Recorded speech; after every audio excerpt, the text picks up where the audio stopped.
Last week I posted, what the heck is triangulation? Triangulation is, in a business or relationship, is when person A up here has a problem with person B down here, but person A doesn't go to person B, person A goes to person C. So you create this triangle.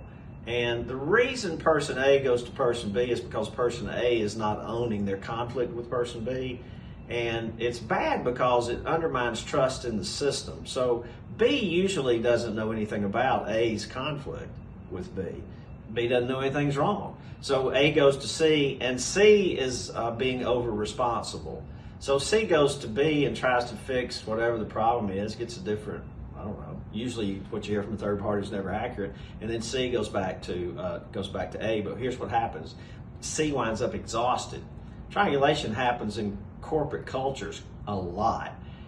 I teach boundaries, and this is the biggest aha people have is when they say, oh my gosh, I'm being triangulated and I am way over busy. So, don't allow triangulation in your business. But that's what triangulation is. It happens in family systems, happens in business systems, and it's very toxic for the system. Hey, appreciate you. God bless.